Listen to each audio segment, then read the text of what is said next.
सो आज हम डिस्कस करेंगे प्रॉपर्टीज ऑफ वेक्टर प्रोडक्ट। तो सबसे पहली प्रॉपर्टी क्या है आपका, vector product is not commutative. आपने देखा था डॉट प्रोडक्ट में a dot b and b dot a की वैल्यू सेम थी, यानी उनमें कम्यूटेटिव प्रॉपर्टी थी डॉट प्रोडक्ट में, लेकिन क्रॉस प्रोडक्ट में ये रूल वैलिड नहीं होता। So vector product is not a commutative in nature, यानी कि अगर हम a क्रॉस b करें और b क्रॉस a करें तो इन दोनों की वैल्यू डिफरेंट होंगी, तो इसी को हम क्या कहते हैं कि वो कम्यूटेटिव प्रॉपर्टी नहीं है। सो क्रॉस जो आपका क्रॉस प्रोडक्ट या वेक्टर प्रोडक्ट है वो नॉन कम्यूटेटिव इन नेचर होता है, ठीक है। सो a क्रॉस b अगर हम निकालेंगे तो क्या आएगा, A B sine theta N cap. अगर हम b क्रॉस a निकालेंगे तो क्या आएगा, B A sine 360 minus theta, जो क्या आएगा माइनस, ठीक है, बी ए साइन थीटा। तो अगर हम इन वैल्यू को देखें तो ये जो है इसको हम ऐसे भी लिख सकते हैं, और ये वैल्यू क्या है, इक्वल है, लेकिन माइनस साइन आ रहा है। So a cross b equal to minus B cross A.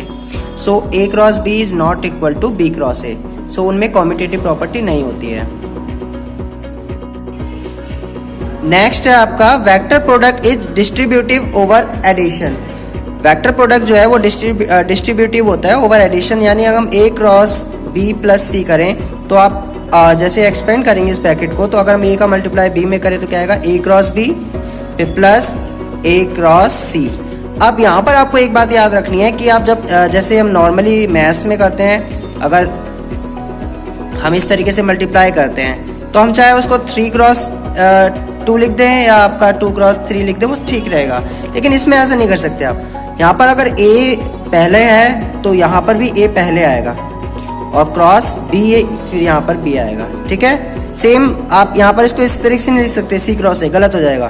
a पहले है तो पहले आएगा एंड क्रॉस करके c आएगा, ठीक है।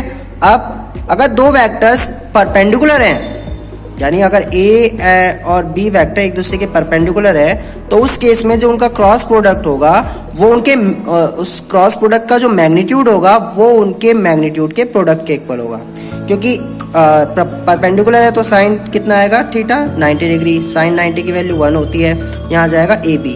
अब इसका मैग्नीट्यूड निकाले वेक्टर का, तो n यूनिट वेक्टर का मैग्नीट्यूड 1 होता है, तो यहाँ से क्या आएगा आपका ए बी।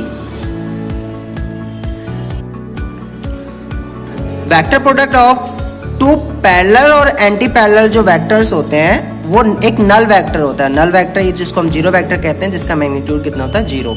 यानी अगर a क्रॉस b एक दूसरे के अगर a और b पैरेलल हैं तो साइन जीरो आएगा, साइन जीरो डिग्री की वैल्यू जीरो होती है, तो ये आपका क्या आ जाएगा, नल वेक्टर जीरो वेक्टर आ जाएगा, जिसका मैग्नीट्यूड कितना होता है, जीरो। सेम अगर हम बात करें एंटी पैरेलल तो साइन कितना आएगा, 180, साइन 180 में भी कितना होता है, जीरो होता है। सो अगेन हम मैग्नीट्यूड की बात करें, a क्रॉस b के मैग्नीट्यूड के अगर a और b पैरेलल हो या एंटी पैरेलल हो तो वो कितना आएगा, जीरो। सो अगर किसी क्वेश्चन में आपसे पूछा जाए prove that two vectors are parallel, so आप उसका क्रॉस प्रोडक्ट जीरो प्रूफ करके दिखा देंगे। अगर क्रॉस प्रोडक्ट का मैग्नीट्यूड जीरो आ गया, दैट मीन्स वो वेक्टर क्या है आपका, वो वेक्टर्स एक दूसरे के क्या है, पैरेलल है, ठीक है। अब हम बात करेंगे self dot product of a vector. तो जब हम किसी वेक्टर का उसी के साथ उसका क्रॉस प्रोडक्ट करते हैं, सेल्फ क्रॉस प्रोडक्ट जिसको हम कह रहे हैं, तो जो रिजल्टेंट आएगा वो भी एक नल वेक्टर जीरो वेक्टर होगा, जिसका मैग्नीट्यूड कितना होगा, जीरो। क्यों, कोई भी वेक्टर अपने से कितना एंगल बनाएगा, 0 डिग्री, साइन जीरो की वैल्यू जीरो होती है। सो ये नल वेक्टर आएगा, और नल वेक्टर का मैग्नीट्यूड आपको पता है कितना होता है, zero. Vector products of orthogonal unit vectors, अगर हम आई जे के इनका क्रॉस प्रोडक्ट करें तो क्या होगा। सो अगर हम क्रॉस प्रोडक्ट करते हैं आई एंड जे का, तो जो आपका रिजल्टेंट आएगा वो के आएगा। अगर हम जे और के का करेंगे तो वो क्या आएगा, आई आएगा। के क्रॉस आई कितना होता है, जे। यहाँ पर लेकिन एक साइकिल चलती है, अगर आप देखें तो ए से आप अगर हम कर रहे हैं आई जे यानी आई जे तो के आएगा, अगर हम कर रहे हैं जे के तो क्या आएगा, आई आएगा, अगर हम कर रहे हैं के आई तो क्या आएगा आपका, जे आएगा। इसको हम कहते हैं एंटी क्लॉकवाइज।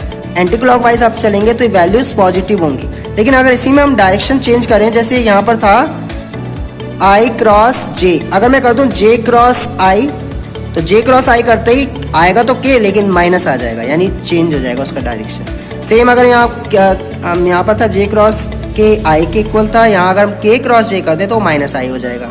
सेम अगर यहाँ क्या था, के क्रॉस आई इक्वल टू जे था, तो यहाँ क्या आएगा, आई क्रॉस जे माइनस जे के इक्वल आएगा। तो ये कौन सी साइकिल है आपकी, क्लॉकवाइज। क्लॉकवाइज साइकिल कैसी होगी, नेगेटिव। अब आई का आई के साथ क्रॉस प्रोडक्ट करेंगे तो जीरो होता है, जे का जे के साथ करते हैं वो भी जीरो होता है, एंड के का के साथ करेंगे तो वो भी क्या होगा, जीरो होगा। तो ये आपका क्रॉस प्रोडक्ट जो है ऑर्थोगोनल वेक्टर्स का क्रॉस प्रोडक्ट है।